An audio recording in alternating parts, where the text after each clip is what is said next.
সালামু আলাইকুম। সালামু আলাইকুম।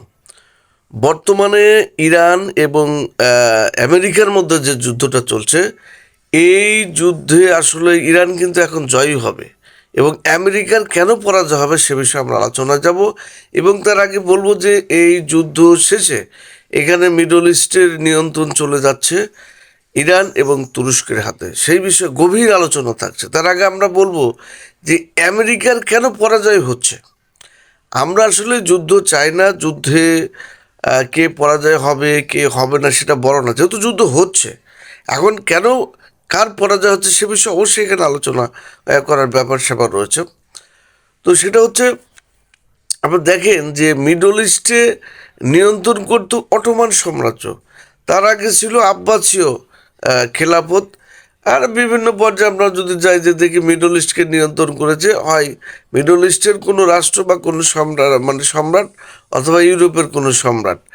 এবং তার আগে কিন্তু আমেরিকার তেমন নামগাম ছিল না। এখন দ্বিতীয় বিশ্বযুদ্ধের পরে অটোমান সাম্রাজ্যের পতনের পরে আপনার এই ব্রিটেন এবং আমেরিকা একক আধিপত্য শুরু করে এই মিডল ইস্টে। তো তারা কী করলো, যেহেতু আমেরিকা একটি বৃহৎ রাষ্ট্র এবং তাদের জনসংখ্যা ওখানে বেশি, মানে সৈন্য তারা বেশি তৈরি করে ফেলেছিল। এবং সেই ক্ষেত্রে তারা দেখলো যে আটলান্টিক মহাসাগর পাড়ি দিয়েছে, এখানে মিডল ইস্টকে নিয়ন্ত্রণ করতে হলে কী করতে হবে, এই পুরা মিডল ইস্টকে এই যে মানে যেহেতু এখন যান্ত্রিক সভ্যতা, তারা বিভিন্ন যন্ত্রপাতি তৈরি বানানো শুরু করলো, বিভিন্ন সামরিক এই রণতরী যুদ্ধবাহী মানে বিমান টিমান, বিভিন্ন ধরনের ফাইটার যে তারা কিন্তু বেশি বেশি তৈরি করলো, তৈরি করে পুরা মিডল ইস্টকে একটা জালের মতো ছেয়ে ফেললো। এখন এরপরে কি হলো, যে রাষ্ট্রই যুক্তরাষ্ট্রের বিপক্ষে গিয়েছে তাকেই কিন্তু তার সামরিক মানে সক্ষমতাকে একবারে জিরো পয়েন্টে নিয়ে এসেছে।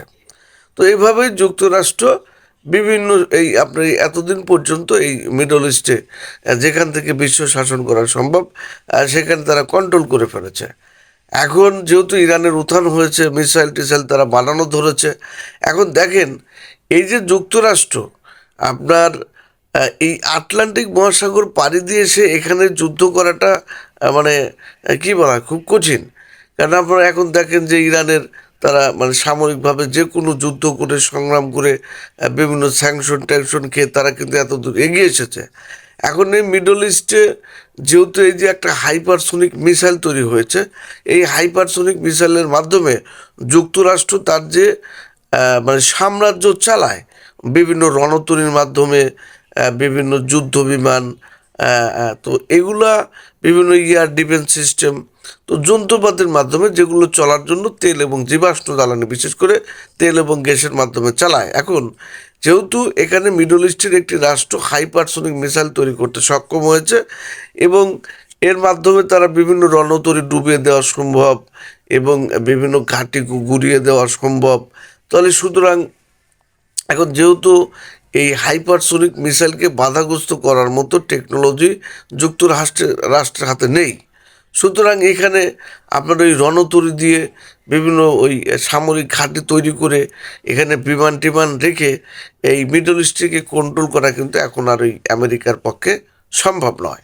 যার কারণে কিন্তু আপনার ইসরায়েল এবং আমেরিকা তারা কিন্তু সবসময় সতর্ক থেকেছে যে মিডল ইস্টে কোন রাষ্ট্র যদি মিসাইল তৈরি করতে পারে, বিভিন্ন যে যুদ্ধ বিমান এগুলো যদি তৈরি করতে তারা সক্ষম হয়ে যায়, সেই ক্ষেত্রে আসলেই বিশেষ করে আমেরিকা তারা অবশ্যই মানে যারা সামরিক এলিটটা রয়েছে তারা কিন্তু আসলে জানে যে আসলে কোনো রাষ্ট্র যদি মিসাইল বা বড় ধরনের সামরিকভাবে এগিয়ে যায় তাহলে তাদের ক্ষেত্রে এই রণতরীর মাধ্যমে বিভিন্ন সামরিক ঘাঁটির মাধ্যমে মিডল ইস্টকে নিয়ন্ত্রণ করা সম্ভব নয়।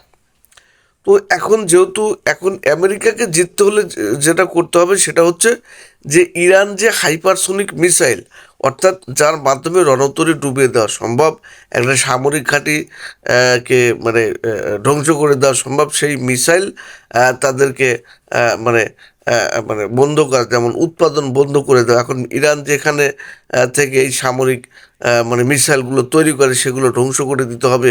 অর্থাৎ ইরান এখন এটা তো আসলে সম্ভব না, যেহেতু ইরানের মিসাইলগুলো মাটির নিচে যেসব কারখানা রয়েছে এগুলো আসলেই এখন বর্তমানে বিমান হামলা করে হয়তো এগুলো ধ্বংস করা সম্ভব না। তাছাড়া আমেরিকার যে বর্তমান মানে মেইন প্রতিযোগী চায়না, তারাও কিন্তু অর্থনৈতিকভাবে প্রায় আমেরিকার সমকক্ষ চলেছে, সামরিকভাবে তারাও অনেক অগ্রসর টেকনোলজি। পরিশেষে আমরা বলতে চাই যে এখন আমেরিকাকে এই যুদ্ধে জয়লাভ করতে হলে এই যে ইরানের যে হাইপারসোনিক মিসাইল এই তৈরি বন্ধ করতে হবে, সংকটে ফেলতে হবে।